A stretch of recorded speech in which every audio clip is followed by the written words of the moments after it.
Une production des studios Bass. Ce hors-série est une présentation d'Hydro Solutions, vos experts en borne de recharge.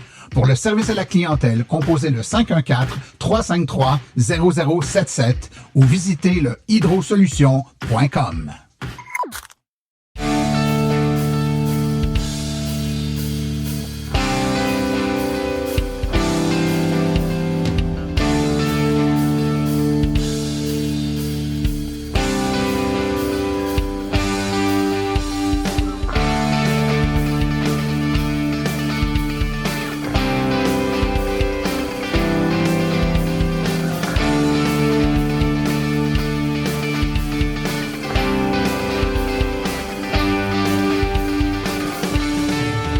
Épisode hors série.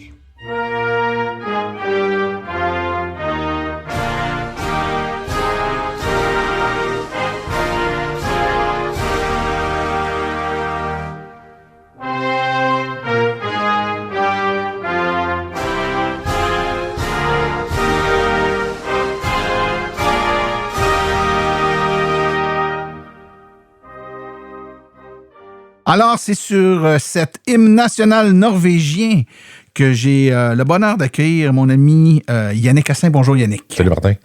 As-tu reconnu l'hymne national? Non, je suis habitué d'entendre le mien, mais là, je suis mêlé. Là, Ah oui, c'est ça. Écoute, j'aurais pu partir ton thème, mais non, je me suis dit, compte tenu du sujet aujourd'hui, on va y aller avec l'hymne national norvégien parce qu'on va se parler de Norvège aujourd'hui. Je fais un peu la genèse là, du sujet, pourquoi on parle de ce sujet-là. Au fil des années, il y a beaucoup de commentaires qu'on peut lire un peu partout, soit dans les médias ou même sur les réseaux sociaux, de gens qui comparent la Norvège, le Canada, puis on se dit donc qu'on devrait faire comme eux autres, puis eux autres sont bons d'avoir fait ci, puis ils sont toujours comme la référence pour nous. Hein. Dieu merci, c'est avec les Norvégiens qu'on se compare en électrification des transports. Ça fait du bien de ne pas se comparer avec le moins bon. Oui, c'est ça. On n'aimera pas qui. On dira pas qui. Donc, on a eu souvent des discussions là-dessus, puis à un moment donné, je sais que tu es allé là-bas, tu es déjà allé en Norvège.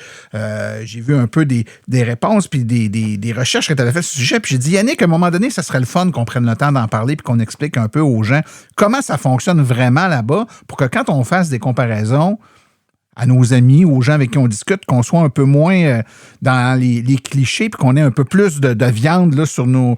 à dire quand on se compare avec la Norvège. Est-on si semblable à eux dans les faits? Est-ce que leur façon de faire les choses, c'est une façon qu'on aurait pu transposer ici? C'est là-dessus qu'on va se parler aujourd'hui. Donc, si tu es d'accord, moi, j'ai plein de questions à te poser. Let's go. On va y aller donc avec une tout simple là, en partant. Là, c'est qu'on entend souvent dire que la Norvège a financé ses voitures électriques, son électrification avec son pétrole. En une phrase ou deux, là, qu'est-ce qui est vrai là-dedans puis qu'est-ce qui est faux? Est-ce que c'est vrai qu'ils ont financé leur tournant à l'électrification avec leur pétrole? C'est vrai puis c'est faux parce que faut comprendre qu'avec la Norvège, qu'est-ce que la Norvège fait avec leur argent du pétrole, OK? Ce qui arrive, c'est que oui, ils ont cumulé une très grande richesse par rapport avec leur pétrole, OK? Eux autres ont fait ce qu'ils appellent un fonds souverain, OK? Le fonds souverain norvégien. Le fonds souverain norvégien. Eux autres, ce qu'ils ont fait, c'est que avec ce fonds-là, je vais expliquer, je vais revenir sur le fonds, c'est quoi le fonds en tant que tel, là? Ce qu'ils ont fait avec ce fonds-là, c'est qu'ils ont mis, ça leur donne une grande marge financière par rapport à après un paquet de bébelles, OK, et un paquet de choses dans le gouvernement, incluant les véhicules électriques. Mais ce n'est pas financé directement par ce fonds-là, OK? De dire que les Norvégiens ont financé directement leur transition énergétique grâce au pétrole, oui, mais ce n'est pas d'une façon directe. C'est ça la nuance là-dedans. Là. Fait que, parce que moi aussi, je pensais qu'il y avait, ils prenaient de l'argent puis ils transféraient de. C'est ça, ils vendent le pétrole, ils font des profits, ils prennent cet argent-là. C'est pas ça, c'est pas de même ça marche. C'est pas aussi direct que ça. C'est pas aussi direct que ça. Ça a été fait quand, ça, ce fonds norvégien-là? En 1990. OK. Puis, je te pose une autre question. Quand la Norvège a commencé à mettre en place donc ses politiques là, pour les véhicules électriques, est-ce que ces revenus pétroliers étaient directement utilisés pour ça? Tu me dis donc que non. Là, ils n'ont pas pris l'argent direct puis ils l'ont pas mis là-dedans. Non. Ce qui arrive, c'est que le fonds... faudrait expliquer c'est quoi le fonds souverain norvégien. Ouais. Là, OK? Le Fonds souverain norvégien, dans le fond, comme je viens de te dire, ça a été créé dans les années 90, en 1990. Puis eux, ce qu'ils font, c'est qu'ils déposent tous les revenus tirés du pétrole puis du gaz. OK? On sait que les Norvégiens, c'est un très gros producteur de pétrole à travers le monde. OK? La différence, c'est qu'eux autres ont été un petit peu plus intelligents que nous autres. C'est qu'au lieu de dépenser immédiatement les revenus qu'eux autres gagnaient sur cette richesse-là, ils l'ont investi dans un fonds. Ce fonds-là, c'est au même titre que, j'oublie le titre au Québec, là, le fonds, Fonds vert? pas le fonds vert, attends.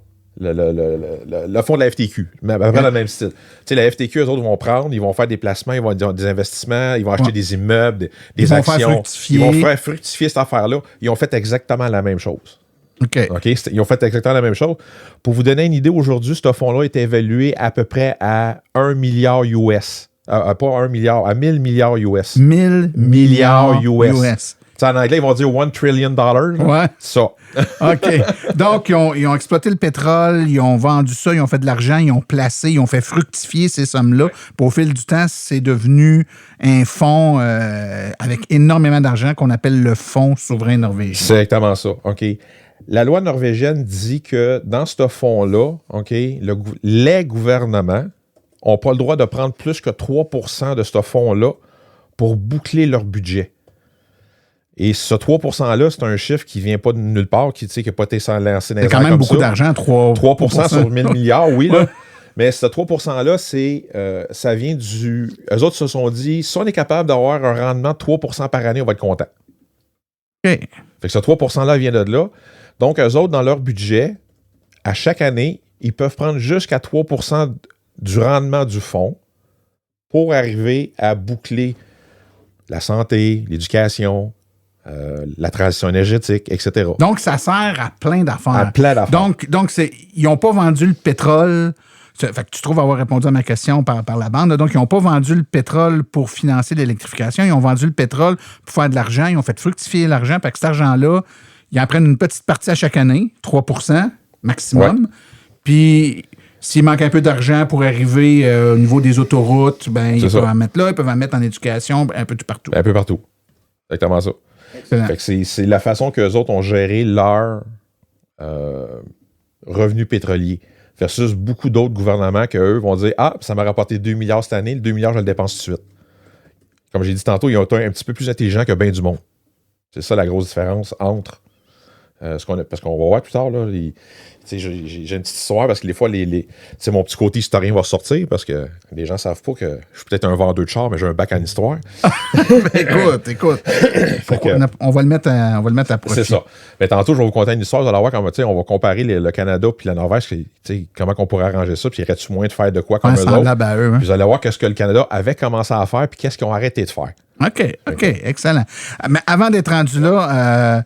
peux-tu me donner des exemples de véhicules? Parce que tu dis qu'en 1990, ils ont mis le fonds en place. En 1990, il ne va pas avoir grand véhicule électrique en Norvège. Là. Y avait-tu des véhicules? Il y avait 3 véhicules électriques en Norvège qui se vendaient à l'époque, mais c'était des véhicules marginaux. Là. C'était pas des grandes plateformes. Puis, à l'époque, il n'avait pas commencé à faire ce qu'on entend souvent, le bonus-malus. La seule chose qu'il avait faite, c'est à peu près comme ici. OK, un véhicule électrique, on ne paiera pas les taxes dessus. Ça, c'est un exemple que les autres donnaient. On va leur donner le stationnement gratuit en milieu urbain. On va leur donner les traversées gratuits. Puis donc, des incitatifs secondaires. Pour partir à ça. Dans les années 90, dans le fond, il y avait 3 véhicules qui se vendaient en Norvège qui étaient la Pifco City B. Quand je dis B, c'est B, une abeille, là, B-E-E. Ça a été développé dans les années 90.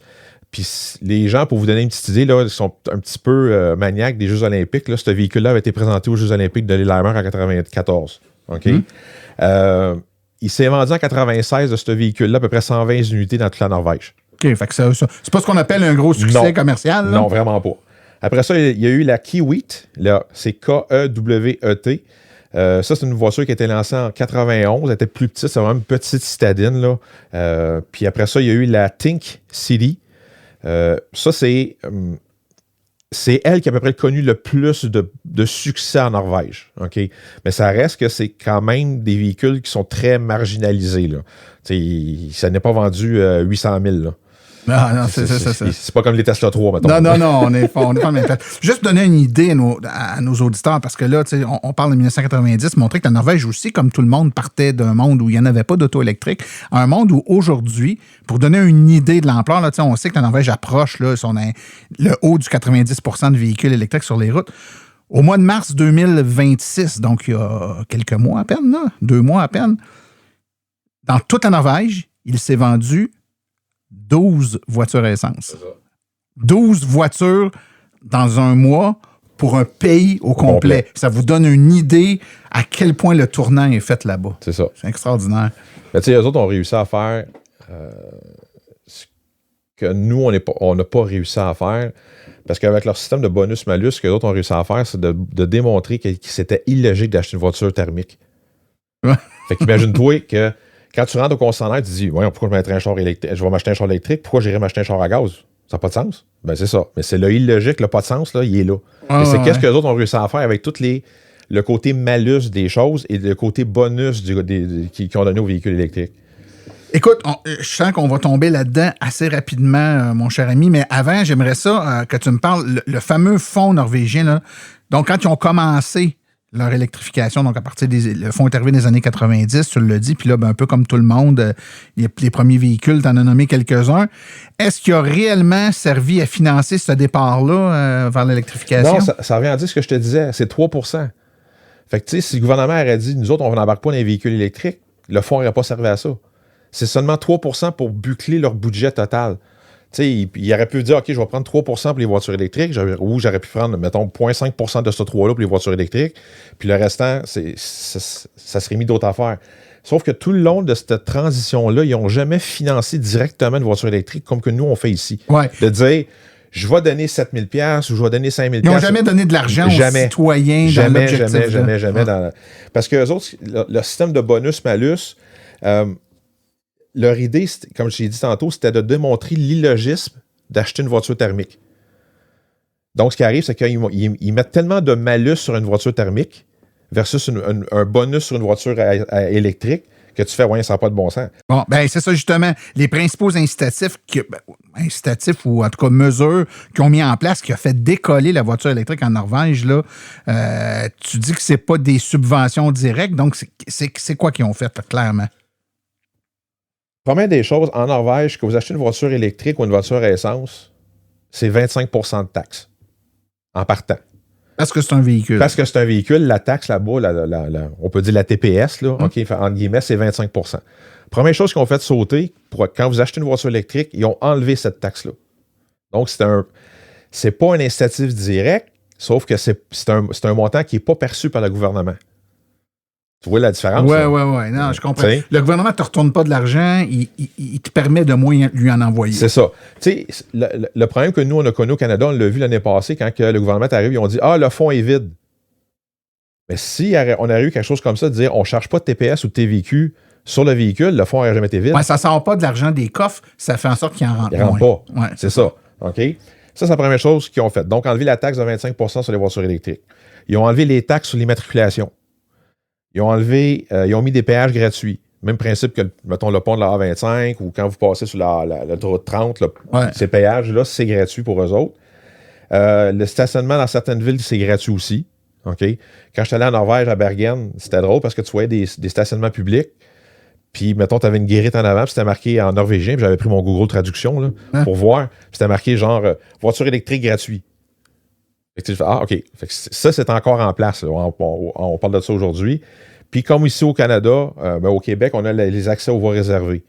Donc, si tu as une voiture électrique, tu peux embarquer dans la voie réservée. Fait que ça, c'est des choses qui ont fait. Qui ont mis en place. Mais là, maintenant, on sait qu'on est en haut de 95 % de véhicules électriques, d'avoir des voies réservées pour les véhicules électriques. C'est aussi bien dire que tous les véhicules sont dans ces voies réservées. Oui, mais il faut que tu comprennes une chose, c'est que c'est 95 % de voitures neuves vendues électriques. Il te reste quand même des voitures à essence sur la route. Fait que tu sais, j'ai pas la statistique, il y a combien de véhicules à essence versus le nombre de véhicules électriques qui roulent encore en Norvège. Ça, je ne l'ai pas, cette statistique-là. Mais il ne faut pas oublier. Mais le turnover va être plus vite. À 95 % de ventes d'électriques à tous les années, tu vas c'est sûr. Ouais. Mais tu sais, tu vas quand même voir une voiture à essence qui date de 10 ans. Tout à fait. Ouais. Ben, c'est quand même... Donc, Pas de taxes à l'achat du véhicule, pas de taxes aux immatriculations du véhicule, les péages sont gratuits, les stationnements dans des grandes villes sont gratuits, les accès aux voies réservées gratuits. Donc, c'est cette approche-là qu'ils ont mis en place pour décoller. C'est le côté bonus. OK. Ce qui fait la grosse différence, parce que si vous regardez, dans le fond, le côté bonus, il n'y a pas une grosse différence avec nous autres. Là. Ben non, 25 nous... c'est 14,975, nous autres. Ouais. Tu sais, tu donnes un statut de 7 000, c'est comme si tu dirais, mais je ne paye pas de taxes sur à peu près 8 Ouais. Tu sais, c'est à peu près ça que ça va te donner. OK? Dans le fond, c'est juste donner le bonus, pour eux autres, c'était pas assez. Ils ont dit, il faut donner un malus de l'autre bord, parce qu'on veut que les gens se rendent vers le véhicule électrique. Donc, il faut leur donner une raison de ne pas acheter un véhicule à essence. OK? Et c'est là qui fait la grosse différence sur un véhicule, au niveau du véhicule à essence versus le côté malus. Fait que l'exemple que je vais vous donner, c'est que, mettons, je prends un Volkswagen Tiguan TSI All-Wheel Drive 2026, OK? Ça a le 4 cylindres à 2 litres, parce qu'eux autres, ils ont des bonus des malus en fonction du cylindré, du poids du char et un paquet de bébelles. OK, fait qu'ils ont un paquet de critères qui ça. Fait que là... Pour que les gens comprennent bien, quand on parle d'un malus, là, c'est un bonus, c'est... On te donne un rabais ou on te donne un crédit ou on te donne de quoi. Un malus, c'est tu as une surprime à payer. Ça, une surtaxe, dans le fond. Ouais. OK? Fait que la première des choses, si on regarde l'exemple que je vais vous donner du Volkswagen Tiguan, OK? En Norvège, un Tiguan TSI All-Wheel Drive, ça se vend 40 000 canadiens. OK? Première des choses, il faut vous payer la taxe de 25 Oh, fait que là, c'est 10 000 C'est 10 000 de plus. Fait que votre véhicule est rendu à 50 000. Ouais. OK? Deuxième chose, il y a une taxe sur le poids du véhicule. C'est un calcul qu'ils vont faire. Ils vont dire, bon, le premier 500 kg, il n'y a pas de taxe. Entre 500 kg, 1000 kg, il y a une taxe. Puis 1500 montant, il y a une taxe. Fait dans le fond, sur le Tiguan, il pèse 1600 kg. Le premier 500 ne coûte rien. Donc, il y a une taxe sur le 1100 kg. Ouais. Le 1100 kg, c'est calculé à... En tout cas, le calcul scientifique, ils disent 1100 kg multiplié par 12,71. C'est les couronnes norvégiennes qui donnent une surtaxe de 14 000 couronnes norvégiennes qui est 1 800 canadiens. Donc, on avait déjà ajouté 10 000 à cause que la taxe de 25 Ça s'applique. On rajoute 1 800 à cause du poids du véhicule. Oui. Et après ça, ils vont dire c'est la taxe du CO2. Plus ton cylindré est gros, plus il produit de CO2, plus tu es taxé. OK? Il y a 4 piliers dans le calcul. OK? Dans le fond, 4 colonnes vont dire OK, ce véhicule-là produit tant de CO2 par kilomètre, tant de grammes de CO2 par kilomètre, c'est ça, le calcul-là, c'est cette taxe-là que tu dois payer. Pour vous donner une idée, là, un Tiguan 4 cylindres 2 litres, c'est pas un véhicule qui consomme beaucoup. Là. Il fait partie de la 4e catégorie la plus chère. Parce que pour eux autres, le poids du véhicule, la grosseur du véhicule, ce qui produit en CO2, c'est énorme. Il produit tout pour sa taille. C'est ça. C'est ça, OK. OK. Donc, eux autres, je ne vous embarquerai pas dans le calcul direct parce que c'est une affaire qui n'a pas de sens. Là. J'ai essayé de le comprendre, puis je dis... T'as abandonné? Ben, j'ai un bac en histoire, j'ai pas un bac en mathématiques. Là. Et en norvégien. C'est ça. Pour vous donner une idée, le calcul, c'est calculé par, comme exemple, le Tiguan fait 175 grammes de CO2 par kilomètre. La taxe là-dessus, au total, ça va coûter 13 500 $. Aïe, aïe, aïe. Fait que, là, on est rendu à 23,5 plus, tu as dit tantôt 1824, on est rendu à 25 000 de plus. 25 000 sur une voiture qui en coûtait 40 000. 40 000, OK? Et il y a encore une autre taxe, la dernière, qui s'appelle la taxe NOx, OK? Qui est une taxe de pollution locale qu'ils appellent.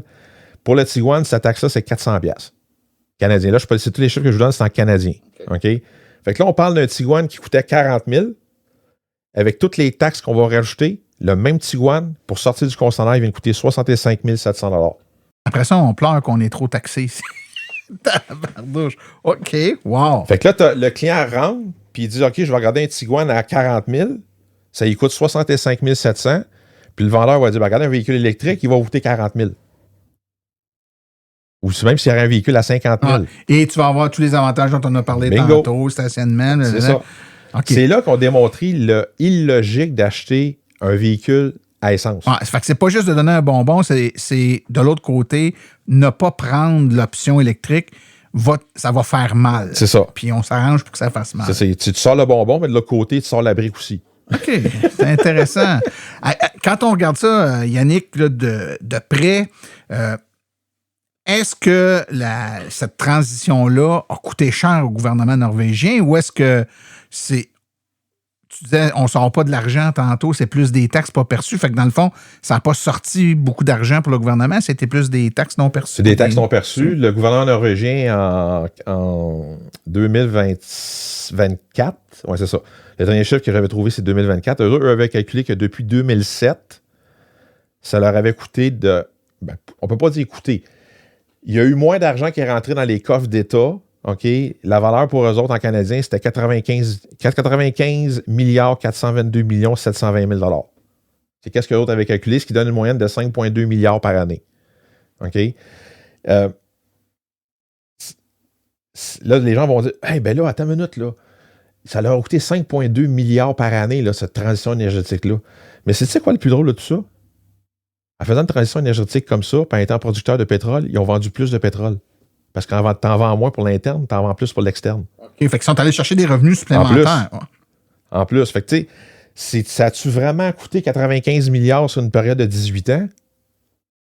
Le programme a empêché des revenus de 95 000, mais a peut-être 95 milliards au fil des années, mais il a peut-être permis 50 milliards de revenus supplémentaires. Supplémentaires quelque part ailleurs. Puis ça, j'ai pas réussi à trouver quelque chose qui me disait... je pense pas que le gouvernement norvégien a réussi à mettre un chiffre sur là-dessus. Mais c'est sûr que, en lisant là-dessus, tous les gouvernements qui ont passé là-bas disent toute la même affaire. Oui, ça nous a coûté en revenus non perçus X milliards de dollars, sauf que de l'autre côté, on a vendu plus de pétrole parce qu'on en vendait moins à l'interne. Donc, on exportait plus. Fait que, ça a coûté quoi? On ne sait pas. Oui, mais écoute, et puis ça m'amène, Yannick, quand tu dis ça, je peux pas m'empêcher d'essayer de faire le parallèle, puis c'est un peu vers là qu'on s'en va de toute façon avec notre discussion. On veut comparer avec nous autres. Hein? On se dit, ben, ils ont l'air d'avoir une belle recette, eux autres. Est-ce que la recette, elle pourrait s'appliquer ici? Donc, ma question, c'est, si on compare avec le Canada, nous autres, il m'apparaît qu'on fait ça différemment, les affaires. Là. Donc, est-ce que le fait qu'on ait pris un autre chemin, on a pris une façon différente de faire, c'est ça qui explique le retard qu'on a par rapport à la Norvège? Non. Et là, mon petit côté historien va sortir. Tu sais, ce que je vous disais tantôt, je vais vous expliquer qu'est-ce que nous, on n'a pas fait. Là. Regardez bien celle-là. OK? On va faire un petit voyage dans le temps, puis je vais vous ramener en 1975. Premier ministre Pierre Elliott Trudeau est au pouvoir. Ouais. Il vient d'avoir le premier choc pétrolier. OK? À l'époque, Trudeau, voyant ça, lui, on voit que les prix du pétrole explosent. On le voit à la pompe, ce qu'on connaît aujourd'hui. Hein? Oui. C'est drôle comment l'histoire se répète. L'histoire se répète. Le Canada a peur par rapport à sa sécurité énergétique. Parce qu'à l'époque, ça n'a pas changé, beaucoup de pétrole canadien, OK, était contrôlé par des multinationales. Oh! OK? Fait que ce que Trudeau fait à l'époque, c'est que pour contrer les effets de la crise pétrolière, il veut que le Canada devienne un principal acteur dans sa propre ressource énergétique, parce que là, on commence à voir que les sables bitumineux, il y a quelque chose. On n'a pas encore la recette miracle pour aller chercher le pétrole dans les sables bitumineux. Fait que ce qu'il fait, il va sortir un organisme fédéral. Et l'organisme fédéral va porter le nom de, écoutez bien celle-là, là, Petro-Canada. Ah ben oui, ça vient de quelque part, Petro-Canada. C'est ça. Tu sais, la belle feuille d'érable blanche avec le fond rouge. Ça vous rappelle quelque chose? Oui. C'est ça. Ça existe toujours. Mais Petro-Canada, en 1975, était un organisme fédéral qui appartenait aux Canadiens. OK? Quand ça a été sorti, ça a fait une grosse controverse dans l'Ouest canadien. Ils se sont dit, ils veulent nous contrôler, ils veulent contrôler notre pétrole. OK? Fait que de ne pas s'entendre avec dans l'Ouest canadien, ça date pas d'hier. Là. Ça date de 1975. Ça, c'était la première affaire qui s'est passée. La deuxième affaire qui s'est passée, c'est qu'en 1980, OK, il y a un deuxième choc pétrolier. Trudeau voit ça encore, il dit, attends une minute, là, j'ai sorti Petro-Canada, ça commence à faire des petites affaires, mais il se passe encore des affaires, puis là, il va sortir ce qu'on appelle le programme national énergétique. Son objectif là-dedans, quand lui a fait ça, c'était d'accroître le contrôle national sur les ressources pétrolières, OK? De redistribuer les revenus énergétiques et de promouvoir l'autosuffisance énergétique du Canada. Ça ressemble-tu à la Norvège, ça, là? Ben, ça ressemble-tu? je pense que dans le fond, on cherche un peu à aller dans la même zone, c'est-à-dire qu'on veut utiliser notre pétrole pour être capable de se donner Oui, mais levier. Martin, je vais te rappeler les dates. Le fonds énergien était fait en 90. Et nous autres, en 80. Attention, en 75, donc, en 80. on est 10 ans, on est 15 ans en avance. On a la même là. réflexion 15 ans en avance. 15 ans en avance, OK? Mais là, ce qui va se passer, c'est que l'Ouest, encore là-dedans, voit ça comme une façon d'encore de les contrôler. Et là, ce qui va se passer, c'est qu'il va y avoir un changement au niveau de la garde, au niveau du pouvoir. Brian Mulroney va arriver au pouvoir pour s'acheter les votes de l'Ouest. Il va faire quoi? Il va commencer à vendre les parts à Petro-Canada pour que ça devienne une entreprise privée. Et le fonds, pas le fonds, mais le programme énergétique, programme national énergétique, il a coupé H, il a mis H là-dedans quand il est arrivé au pouvoir en 94. Fait que là, il venait de se mettre l'Ouest de son bord. La vente de Petro-Canada va se finir sous Jean Chrétien. Donc, à partir, Jean Chrétien est arrivé au pouvoir, lui a dit Petro-Canada, on vend ça au complet, il n'y a rien à faire avec ça. Ouais. Fait que là, depuis que Jean Chrétien est arrivé au pouvoir en 2004, de mémoire, si ma mémoire est bonne, c'est ça, 2004, Petro-Canada est devenu une entreprise entièrement privée. Il a décidé de devenir une pétrolière, finalement. Non, c'était une pétrolière à l'origine. Elle était là pour ça. Oui, mais sa vocation est devenue purement commerciale. C'est une entreprise privée. Donc là, oui, mais à l'époque, c'était ça. C'était l'idée de contrôler la chaîne de production de A à Z. Parce que les revenus, ça serait en aller à l'État plutôt que de s'en aller à une entreprise privée. On va revenir au fonds norvégien. OK? Ce que les gens... ce que je n'ai pas expliqué tantôt, c'est que le fonds norvégien, lui, l'argent qui rentre dans le fonds norvégien, c'est tout ce qui s'appelle revenu de pétroliers, parce qu'ils vont toucher des redevances. La Norvège est actionnaire à 65% d'une compagnie qui s'appelle Enertol, si ma mémoire est bonne. J'ai une note quelque part, là, parce qu'il y a bien des notes là-dedans. Là. En tout cas, Enersol, ils ont 67% de cette compagnie-là, c'est une compagnie privée, mais c'est une pétrolière. OK? Mm-hmm. Et il y a deux, trois autres affaires qui vont rentrer en argent. Là-dedans, la vente de pétrole, la vente d'un paquet de bebelles. C'est toutes des choses que, en 75, quand Trudeau est arrivé, puis est arrivé avec cette idée-là, c'était toutes des choses qu'il voulait faire. Mais l'Ouest a tué ce programme-là. Ouais. Eux autres voyaient ça comme une façon... C'est eux autres qui ont la ressource, en tout cas en plus grande quantité, disons. Oui, c'est ça. Puis ils ont senti ça comme une menace. Et, Yannick... je fais du pouce un peu sur ce que tu as dit tantôt. Tu disais, on a parlé que la Norvège, elle va taxer, donc ce qu'on a appelé le malus, là, donc plein de taxes sur les véhicules à essence, mais il y a aussi des bonus pour les véhicules électriques parce que, bon, tu ne payes pas de taxes, etc. Est-ce que les deux ont eu un rôle aussi important à jouer? Est-ce que le bonus a été aussi important au succès de la Norvège que le malus? C'est plus le malus qui a fait mal. Puis fait mal dans le sens de dire... Ça revient à se dire, que je dis depuis tantôt, ils ont montré aux gens que c'était illogique d'acheter une voiture à essence. La seule façon de montrer aux gens une voiture à essence, c'est de faire quoi? C'est de jouer dans leur poche. Juste le bonus, c'est pas assez. Faut que tu arrives avec un malus. Parce que ce qui fait bouger les gens, ce qui est con, ce qui est plate à dire, c'est l'argent. C'est l'argent. Et ça accélère beaucoup le processus. Ça ne veut pas dire que nous, comment on le fait, on s'en va pas dans la bonne direction. C'est que c'est beaucoup plus long. On va y arriver. Ouais. C'est juste beaucoup plus long. Eux autres se sont comme virés sur un dixaine. Parce que quand les véhicules électriques ils sont devenus, au début des années 2010, avec Tesla, etc., sont devenus de plus en plus, on peut dire, je m'excuse le terme mainstream, là, c'est accessible. Accessible à tout le monde, puis qu'il y a des constructeurs qui en font, etc. Mais la seule chose qui reste à faire, eux autres, c'est de peser du petit piton puis de dire on part. Là. C'est juste d'arriver à sortir le fameux malus, de dire OK, là, c'est assez, on va arrêter. Là. Fait que c'est tout l'ensemble de l'œuvre qu'il a faite, mais c'est vraiment le malus qui a fait basculer toutes les affaires. Ouais. Moi, dans mon livre à moins, pas de malus, ça donne rien. Je ne peux pas m'empêcher, Yannick, de me poser la question parce que, bien évidemment, puis on le voit partout dans le monde, là, où il y a eu des mesures financières, donc bonus ou mélange de bonus-malus, c'est encore mieux, mais on parle essentiellement d'argent. Oui, il y a des bénéfices autres comme stationnement gratuit, mais stationnement gratuit, c'est de l'argent. C'est de l'argent que tu ne sors pas de tes poches. C'est ça. Est-ce qu'il y a eu d'autres facteurs culturels, politiques, sociologiques en Norvège qui ont fait en sorte que cette transition-là a été facilitée. Donc, est-ce que des facteurs autres que financiers ont pu jouer en la faveur de cette transition hyper efficace de la Norvège? C'est sûr que culturellement parlant, eux ne voient pas le gouvernement de la même façon que nous autres, on peut voir le gouvernement. OK? Tu sais, je veux dire, eux autres, en partant, ils ont une forte confiance face aux politiciens. Tu sais, eux autres, ils partent toujours dans l'idée qu'un politicien, il s'en va en politique, c'est pour faire des bonnes choses, puis nous autres, on va regarder ça dans l'autre sens. Ils n'ont pas notre cynisme, là, c'est ça. Qui s'est accentué dans les dernières années. C'est ça. Fait que, donc, quand il y a un politicien ou un gouvernement arrive avec une politique X, eux autres, ils vont la regarder, ils vont dire, est-ce que c'est cohérent? Oui. Ça se tient, c'est correct. C'est une politique qui est non partisane.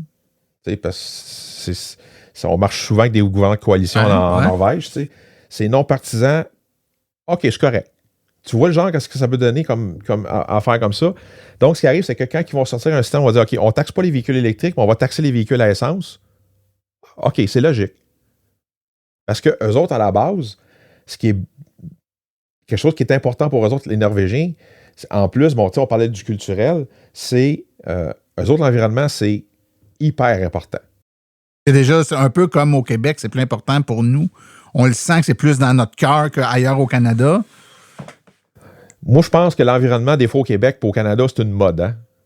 Greta Thunberg est venue ici, là, tout le monde s'est garoché dans les rues pour aller faire les petites pancartes, puis let's go, let's go. Puis ils ont jeté la star, on regarde ça, puis on fait hey, où elle là? Ouais. Ça, c'est mon avis. Il y a bien du monde. Quand je pourrais dire ça, ça arrive souvent que je vais avoir des discussions, mettons, avec peu importe la personne, puis je vais leur dire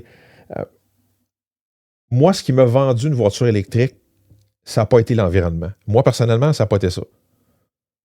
Ça a été le bacon, le côté monétaire. Ah, ça me coûte moins cher, j'ai un véhicule qui est plus cher, mais ça me coûte moins cher par mois, donc j'ai une plus-value pour mon argent que je chauffe, go. Oh, tu comprends-tu? Oui, tout à fait. Fait que, tu sais, d'arriver tout le temps... Je pense qu'il y a plusieurs personnes que c'est comme ça, d'ailleurs, aussi. Mais d'arriver tout le temps puis de dire « Ah, c'est bon pour l'environnement, c'est bon pour l'environnement, c'est bon pour l'environnement. » OK, c'est peut-être bon pour l'environnement, mais es-tu prêt à payer, exemple, si tu ne démontres pas d'une façon financière, es-tu prêt à payer 300 pièces de plus par mois? T'as raison, Yannick. Mais je pense quand même, néanmoins, que la voiture électrique, puis ça l'a fait pour moi, puis ça l'a fait pour d'autres personnes, je le sais, parce que on a déjà eu cette discussion-là, même au micro ici. Pour plusieurs personnes, l'auto électrique a été le déclencheur qui nous a amené à être plus sensibles à l'environnement. Oui. On n'a pas acheté l'auto électrique pour ça. Mais une fois qu'on l'a eu, qu'on s'est renseigné, qu'on a compris à quel point son impact n'était pas juste financier, puis dans le plaisir de conduite, il était aussi environnemental, de façon, même sur certains points, je dirais plus important environnemental que sur d'autres points. Là, attends une minute, là, je l'ai le véhicule, je l'ai entre les mains, et là, ça m'a conscientisé. Puis je pense qu'il y a plusieurs personnes aussi qui sans devenir des environnementalistes radicaux, on a une sensibilité un peu plus grande, puis on fait attention. On fait des petits gestes après ça qui sont comme alimenté par la petite flamme qui est venue. Mais ce que tu nous dis, c'est qu'en Norvège, ça, la sensibilité à l'environnement, ils l'ont eux autres déjà d'emblée entre eux. Comme tu as dit en début d'émission, je suis allé en Norvège. J'ai passé quelques jours en Norvège. Tu le vois, là. C'est beaucoup, tu vois, il n'y a rien qui traîne à terre. Tout est propre. Ils ont vraiment l'environnement à cœur. L'exemple, pour te donner une idée, ils ont interdit ou ils vont interdire tout ce qui s'appelle bateau de croisière qui visite les fjords. Il faut que le bateau soit électrifié d'une certaine façon. Donc, quand il arrive au port, qu'il soit capable de se brancher et ne pas marcher sur les génératrices diesel, mais de marcher sur l'électrique. Fait que si le bateau est capable de faire ça, c'est correct. Parce que les autres vont dire qu'il va polluer plus parce qu'il va rester, mettons, dans le fjord une journée que de se rendre dans le fjord juste un petit bout de temps. Donc, c'est ça qu'ils sont en train de changer tranquillement. Donc, l'environnement, pour eux, c'est une question qui est vraiment importante.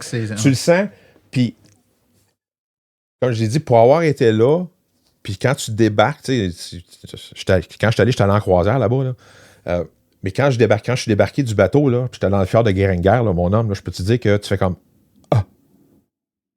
t'es sur une autre planète. Et là, tu comprends pourquoi que les Norvégiens sont si axés sur l'environnement. C'est tellement beau, là. Ouais, si tu avais ça chez vous, toi aussi, tu y ferais attention. Tu ferais attention, c'est sûr. Ouais. Tu comprends-tu? C'est ça, ouais. Fait que c'est quelque chose que tu comprends quand tu vas là-bas. Tu sais, je dis, en tout cas, moi, c'était l'affaire qui m'a marqué le plus quand j'étais allé en Norvège. Mais pour revenir à ce qu'on disait tantôt, là, s'il y avait-tu des facteurs culturels ou politiques, il y a une autre affaire qu'en fouillant dans mes recherches, quand j'ai cherché mes affaires, ce que je me suis aperçu, c'est que tous les politiciens concernant, exemple, l'électrification des transports, l'éducation, la santé, l'environnement, ils rament tous dans le même sens. C'est pas parce que tu as un changement de gouvernement que lui va dire lui, ce qu'il a fait avant, là, c'était tout de la chenoute, là, on va tout enlever ça n'a pas de bon sens, on enlève tout ça. Non. Ça continue toujours dans le même sens. Donc, ce que ça fait, c'est que ça donne un signal clair à tous les acteurs de l'industrie qu'on s'en va là. Ouais. Et là, il y a moins d'hésitation de l'industrie qui pourrait se dire ouais, j'embarquerai pas tout de suite d'un coup que le prochain gouvernement, lui, s'en aille pas dans cette direction-là. On connaît tout ça de cet site, là? Ben, nous autres, même le même parti fait juste changer de chef puis la direction change. C'est ça. Ouais. Mais tu sais, c'est des affaires comme ça que, tu sais, ça fait que, tu sais, pour prendre l'exemple, vu que je travaille pour Chevrolet, là, les gens ne savaient pas, ça fait que GM va arriver parce que là, Trump est au pouvoir, il va dire attends une minute, là. Là, on a enlevé tous les incitatifs aux États-Unis. Là, on va diminuer notre production de véhicules électriques parce qu'il va se vendre moins de chars électriques. OK. Mais le prix du gaz, eux autres, ils l'ont pas vu venir, là. T'sais, mais le prix du gaz, ça fait que le monde rentre, là. Ouais. Mais c'est des affaires comme ça qui arrivent que c'est tellement des polarisants au niveau... La voiture électrique est tellement polarisante en Amérique du Nord. T'sais, on dit souvent t'es pro-VE ou t'es anti-VE. Alors que tu ça devrait pas être ça. Ben non, je suis bien d'accord avec toi. Ça revient à dire je sais que tu avais fait une émission sur tous les trolls de l'industrie là, dans ces pages Facebook. Mais il y a combien de personnes qui vont parler de véhicules électriques, puis tu as combien de trolls qui vont venir, je m'excuse l'expression, vomir ces chars électriques sur une page de véhicules électriques. Alors, j'en voudrais pas. Qu'est-ce que tu fais ici d'abord? Est-ce que tu vas avoir un pro-VE? Moi, comme je dis souvent, moi, j'irai pas vomir sur un char à gaz, sur une page de char à gaz. Non, ça m'intéresse pas. Tout à fait. Puis même moi, souvent, j'incite fortement mes auditeurs qui, en grande partie, normalement, s'intéressent un peu aux voitures électriques, sinon ils ne m'écouteraient pas. Du moins, j'ose présumer. Ça, c'est une belle voix. Ouais, non, c'est sûrement pas pour ça. Mais je leur dis souvent, au-delà de même aller vomir sur des pages de char à gaz, faire attention dans les commentaires pour ne pas attiser cette polarisation-là. Quand le prix du gaz s'est mis à monter, au lieu d'aller passer des commentaires comme certains font, hey, moi, il est drôle, hein, regardez le prix du gaz. Hein, moi, je ris de vous autres à matin. J'ai oublié d'avoir des petits commentaires de même là, qui fait juste mettre... Profitez-en donc, là, quand vous voyez qu'ils paniquent un peu à cause du prix du gaz. Là, c'est-à-dire qu'ils sont un peu affaiblis dans leur position. Là. Soyez subtils, puis profitez-en pour leur parler doucement des avantages de rouler électrique plutôt que de leur mettre le nez dans leur pipi, tu comprends? Parce que souvent, c'est ça la réaction qu'on a, puis on fait juste attiser cette réaction négative-là, puis renforcer le pour et contre. Alors que, je veux dire, si moi, j'ai dans les mains, là, Yannick, un stylo, là, pointe fine, là, puis je peux t'en prendre un autre qui est à bille. Comment je peux être pour ou contre? Ça veut dire, c'est deux technologies qui servent à faire la même affaire. Un qui est plus doux, mais qui a moins de chances de faire de dégâts. L'autre, ils ont chacun leurs forces, leurs faiblesses. Prends celui que tu préfères. Puis moi, je pense que lui, il est mieux. Je peux te donner des arguments pour t'expliquer pourquoi il est mieux, au niveau du prix, au niveau du rendement de ce qu'il donne. Mais si toi, en bout de compte, là, t'en veux pas, ben t'en veux pas, mais je m'attends pas à ce que demain matin, tu te mettes à dire à tout le monde, c'est pas quoi, ça, Archambault, il aime pas ça, les crayons à aller mais ça revient à dire ce qu'on dit depuis le début, ce qui fait bouger les gens. L'argent. C'est l'argent. Malheureusement. Yannick, est-ce qu'il y a des leçons que le Canada pourrait tirer de comment la Norvège fait les choses? Si oui, quelles sont les choses qu'elle pourrait appliquer tout simplement ou transférer tout simplement ici? Puis est-ce qu'il y en a que tu dis non, c'est pas transposable pantoute ici pour X raisons? Pour avoir parlé à Daniel Breton, pour pas le nommer, il y a une fois qu'il m'avait déjà dit, parce qu'on avait eu des débats par rapport au bonus, malus, etc., puis il m'avait dit, sont par exemple les conservateurs. Les conservateurs, eux autres, sont beaucoup pour enlever des taxes. OK? Les libéraux ne comprennent pas de ne pas charger de taxes. OK? Fait que d'arriver avec un système de bonus-malus de cette façon-là, comme en Norvège, de dire je ne charge pas les taxes sur un véhicule électrique, mais je vais bonifier, je vais donner un malus sur les voitures à essence.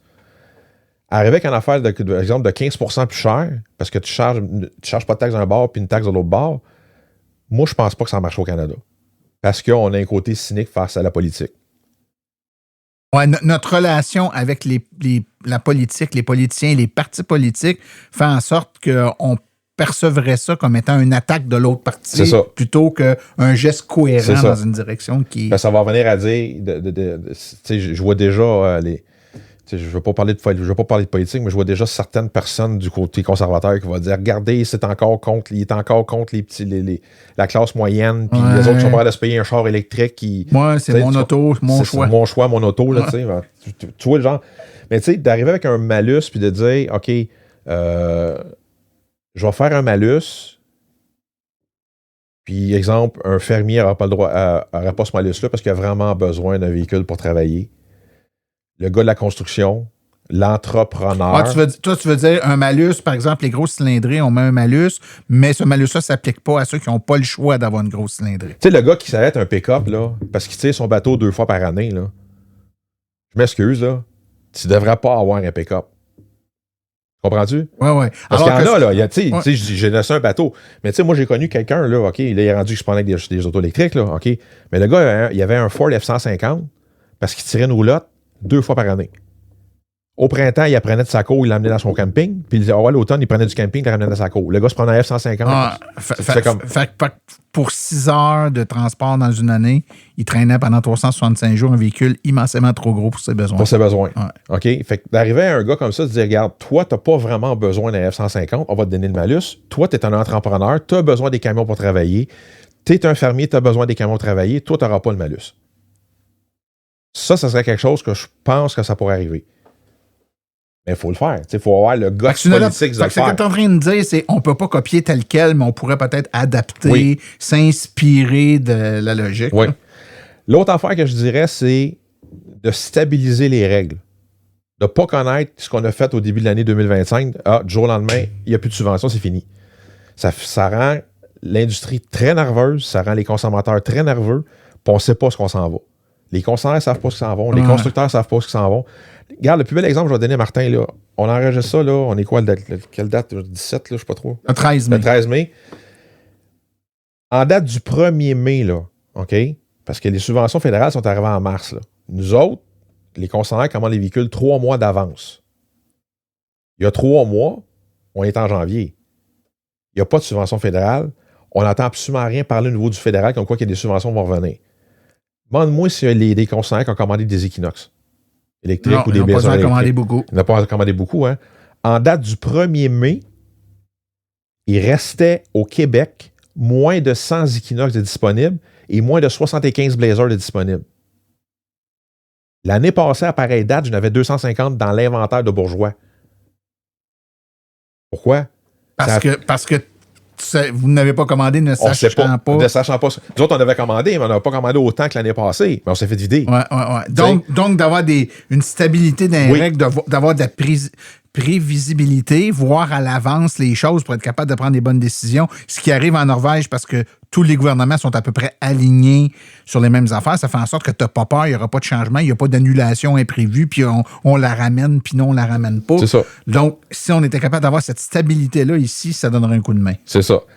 L'autre chose, on ne peut pas vraiment faire le fonds d'investissement norvégien avec du pétrole, parce qu'on ne contrôle pas le pétrole comme les Norvégiens le font.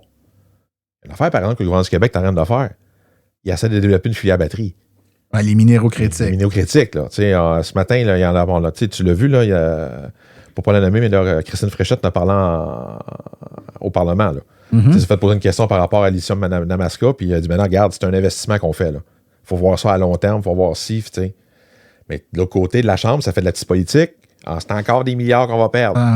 Et pour avoir assisté à plusieurs gros événements dans le domaine dans les derniers mois, le ciblage intelligent des investissements dans les minéraux critiques, les mines, c'est vraiment en forte hausse au Canada globalement. Là, au Québec, particulièrement, mais partout, c'est vraiment hausse parce qu'on détient vraiment énormément de minéraux critiques qui pourraient devenir, je dirais pas une vache à lait, mais qui pourraient devenir une source de revenus important pour le Important gouvernement. parce qu'il ne faut pas oublier une affaire. C'est pas parce que Donald Trump est de l'autre côté qui est en train de mettre la hache dans les chars électriques que ça se vend pas ailleurs. Là. Ben, ça se vend partout sur la planète. Ça se vend partout sur la planète. Ouais. Là. Partout sur la planète, les ventes de véhicules électriques augmentent. Là. Partout sur la planète. Qu'est-ce qui empêcherait, exemple, de dire, je donne, Volkswagen, mais regarde, on va partir une usine ils ont des minéraux critiques au Canada. C'est un pays qui est stable, c'est pas un pays qui est en guerre, etc. Puis c'est un pays qui est, on ne nommerait pas, c'est pas les Chinois avec les méchants communistes. Même si ça n'existe pas les communistes, mais c'est pas grave. Mais tu comprends-tu ce que je veux dire? C'est qu'on reste que c'est un pays stable. Il n'y a rien qui empêcherait d'autres de venir là. Mais là, présentement, ils regardent qu'est-ce qui se fait de l'autre côté, au sud de la frontière, puis ils disent oh non, on va reculer. Non. Il ne faut pas reculer. Il faut continuer à avancer. Peut-être on n'avance pas avec le pied dans le fond, mais il faut continuer à avancer pareil. Et là, c'est ça que je trouve de valeur. Puis il faudrait que les gouvernements fassent des ciblages intelligents au niveau des investissements par rapport à ça et se créer un fonds qui nous permet de maintenir le cap. Par en avant. Peu importe, vents et marées, on avance. Ça. OK? L'autre affaire, c'est, moi, ce que je dirais, c'est de réduire les contradictions entre les politiques. Exemple, je verse 34 milliards aux subventions pétrolières, mais je coupe les subventions aux véhicules électriques. OK, tu veux faire une transition énergétique, commence à couper les subventions pétrolières, tranquillement, pas vite. Je ne dis pas de couper ça du jour au lendemain. Tu dis, OK, cette année, on prévoit dépenser 3 milliards pour la transition énergétique. On va couper 3 milliards de subventions pétrolières. Ça a coûté quoi à date, là? Zéro. Si tu fais ça tranquillement, pas vite, par exemple, les 10 ou 15 prochaines années, on va peut-être arriver dans 10 ou 15 ans que les pétrolières n'ont peut-être plus 34 milliards de subventions par année. Ils vont peut-être en avoir 15. Mais il y a un 15 milliards quelque part qui va s'en aller de l'autre bord ou un 20 milliards qui va s'en aller de l'autre bord pour la transition énergétique. C'est incohérent, en fait. Hein? C'est qu'on a des objectifs qu'on annonce, on veut atteindre des buts, mais on met en place des politiques ou on paye des subventions au mauvais endroit ou des politiques qui vont dans le mauvais sens des objectifs qu'on s'est visés. Mais ça, c'est de la politique parce que tu veux plaire. Ou ne pas déplaire. Hein? Si tu veux plaire ou ne pas déplaire aux gens de l'Ouest canadien. Parce que c'est la grosse différence entre la Norvège et ici. Tu sais, nous autres, on est un pays qui est vaste, OK? Puis qui a plusieurs cultures, entre guillemets, canadiennes, OK? Tu sais, on se remet à dire, on disait les deux solitudes dans le temps. Là, mais c'est plus que deux. Hein, non, c'est ça. Tu sais, la Colombie-Britannique, c'en est une. Le centre du Canada, c'en est une autre. L'Ontario, à la limite, peut ressembler un peu au Québec, mais pas tant qu'aux Alangues puis tout ça. Puis tu as les Maritimes qui en est complètement une autre. Fait qu'il y en a peut-être 4 ou 5. 4 ou 5, c'est ça. Mais en Norvège, c'est une. C'est tout le monde, ça revient à dire que tout le monde rentre dans le même côté. Fait que, tu sais, si tu dis je vais pousser une politique sur les véhicules électriques, l'Ouest regarde ça et va dire t'es contre moi. Là, tu pousses une politique pour les pétrolières. Là, au Québec, où les pro-VE vont dire ou les environnements, il va contre nous autres. Ben, je suis d'accord qu'il faut jongler, mais il faut trouver un juste milieu. Donc, de dire, je te donne moins de subventions pétrolières, puis je vais en donner un petit peu plus pour les investissements verts. Oui, faites ça comme ça. Mais c'est pas ça qu'ils font. Ah, tout à fait. C'est incohérent. Yannick, on arrive déjà à la fin du temps qui nous est imparti pour discuter du sujet. Mais en terminant, j'aimerais que tu me dises si tu avais à corriger là, juste une idée fausse que les gens ont sur la Norvège puis les voitures électriques. La Norvège, moi, je trouve qu'ils ont réussi leur transition énergétique, surtout parce que, comme je dis depuis tantôt, là, ils ont rendu l'achat d'un véhicule thermique illogique. OK? Oui, il y a eu des incitatifs pour les VE, OK? Mais il ne faut pas oublier, il y a d'autres pays qui ont aussi autant d'incitatifs, OK, pour les VE, puis ils n'ont pas réussi autant qu'eux autres. OK? Fait que d'augmenter les subventions pour accélérer les VE, ça vaut-tu la peine? Non. Est-ce que la Norvège a subventionné la transition énergétique par le pétrole? Oui. Indirectement. C'est à peu près ça que je reviens à ça à dire. C'est pas une façon directe. Là, j'ai fait 1 milliard d'un bord, je vais donner 1 milliard de l'autre bord. OK? C'est indirectement. Fait que ça, c'est l'affaire que je changerais, c'est la fausse. L'idée fausse que les gens se font, c'est ça. oui, le pétrole a subventionné, entre guillemets, non, je dirais pas subventionné, a aidé la transition énergétique. Pas subventionné, a aidé. C'est sûr que si tu n'as pas les fonds, c'est difficile. C'est un petit peu difficile. Puis ça revient à dire que, tu sais, ce que je disais tantôt, oui, tu as des subventions que tu vas donner pour des voitures électriques, sauf qu'au Canada, on fonctionne toujours de la même maudite façon. On donne la carotte, mais quelque part, il faut que tu donnes le bâton. Et là, le bâton n'est pas sorti. Il n'est jamais sorti, ce bâton-là. Et on l'a démontré depuis le début, c'est probablement l'élément qui a été le plus pesant pour eux. C'est-à-dire que si tu veux rendre illogique la voiture à essence, il faut la mettre dans une situation où il faut vraiment être en cas extrême.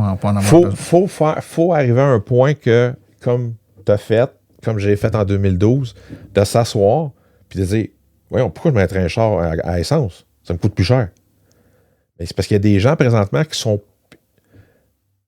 ils ne veulent pas faire ce calcul-là. Donc, si tu ne veux pas faire ce calcul-là, mais le gouvernement dit, moi, je m'en vais dans cette direction-là, il faut que tu arrives à faire le calcul à leur place. Fallait pas. Ouais, puis en Norvège, fallait pas le calcul si tu veux pas. Mais on m'a dit, mec, tu vois le bill pour ton véhicule à essence, là, tu vas peut-être dire, finalement, je vais calculer. C'est ça. Tu le veux, ton gros pick-up V8, là, tu vas l'avoir, mais il va te coûter 100 000. Ouais, c'est ça. Oui, mais lui, c'est parce qu'il y a 30 000 $ de taxes par rapport au carbone là-dedans, là, mais c'est ça. Faut tout ramer dans le même sens. Je suis d'accord. Moi, je suis d'accord avec toi, Yannick. Moi, je me permets un commentaire éditorial. Là. J'ai quand même... Quand je vois le cynisme des gens et l'espèce de... Maintenant, dès qu'il y a le mot... crédit carbone, les gens, ils ont des boutons, ils ont l'impression qu'on est en train de les siphonner avec ça. Ils ont l'impression que leur compte de banque, les chiffres diminuent à tous les jours à cause de ces crédits carbone-là, que le gouvernement essaie d'aller leur sortir de l'argent de leur poche pour ça. Quand dans les faits actuellement, là, ça coûte rien. Ça coûte rien. Imagine-toi si tu étais vraiment dans une situation où, parce que tu veux t'acheter un véhicule plus polluant, on t'attend avec une brique et un fanal. Je ne sais pas comment les gens... tu l'as dit tantôt, là, ça ne se transpose pas directement. On ne peut pas prendre la recette Norvège et faire un copier-coller au Québec. Mais il faut trouver une façon, à notre façon, puis peut-être avec le dosage plus socialement acceptable au Québec, de graduellement rendre inconfortable le choix d'y aller vers l'essence à équivalence à équivalence. Tu veux une voiture, un sédan à peu près tel niveau de luxe, là, la version électrique, la version essence, il faut que la version essence commence à faire de moins en moins de sens du point de vue économique de façon plus évidente qu'actuellement. Parce que, je vais vous dire un secret, les auditeurs de Silence on roule, là, ça n'a déjà pas de sens financièrement quand tu calcules. Mais il faut que chez le concessionnaire, le chiffre sur la feuille, déjà te fasse faire des yeux qui t'enlèvent le goût d'aller vers l'essence. C'est ça, moi, quand je dis souvent en farce, j'ai pas les moyens de me promener en char à gaz. C'est plate, là, mais j'ai pas les moyens. Je suis désolé, là. Au prix qui est rendu de ce temps-là. C'est sûr que moi, je suis peut-être un cas exceptionnel parce que je fais à peu près 40 000 km par année, là, mais je veux dire, j'ai pas les moyens d'avoir un véhicule à essence, Fait que c'est ça. Il faut juste arriver à le démontrer d'une façon. Puis moi, j'ai toujours vendu mes véhicules électriques de la même façon. Quand un client rentrait et il n'était pas trop sûr dans le temps des vols, c'était comme, mais regardez, monsieur le client, de l'autre côté, ça va vous coûter tant d'entretien, tant ci, tant ça. Ça va vous coûter tant par mois. Puis de l'autre côté, exemple, une voile, ça va vous coûter tant par mois. Hein? Tu es en train de me dire que je sauve 100$ par mois? Ben oui. OK, je la veux. Et voilà. C'est simple de même. Mais l'illogique, il faut arriver à ce que les gens qui ne veulent pas faire ce calcul-là, parce qu'il y en a encore qui ne veulent pas faire ce calcul-là, que le calcul se fasse tout seul. Oui, là, ça va parler un peu plus. Yannick, ça fut un plaisir de parler avec toi. C'est des discussions, des sujets avec lesquels on n'a pas l'habitude de se parler, toi et moi. Là, non, on parle de char tout le temps, mais on parle de dealer. Ou de concessionnaire, de relations clients-concessionnaires. Puis c'est le fun que tu nous donnes du temps pour parler de ça. Mais en même temps, sachant que tu connaissais bien ce modèle-là norvégien, je trouve ça intéressant qu'on en parle. Puis les gens qui nous ont écoutés aujourd'hui, j'espère que vous comprenez un peu plus comment les Norvégiens ont fait, c'est quoi les subtilités là-bas, puis à quel point ça peut se transposer ou pas ici. Mais en tout cas, il y a quand même beaucoup de... Moi, je pense que sans être quelque chose qu'on doit dupliquer, c'est quelque chose duquel on doit s'inspirer, je pense. C'est une belle source d'inspiration. Comme toi-même, tu en es une, mon cher Yannick. Oh, mon doux Seigneur! On va repartir ton thème, là. Ça sera pas long. Mais Yannick Asselin, merci beaucoup de ta présence. Merci, Martin.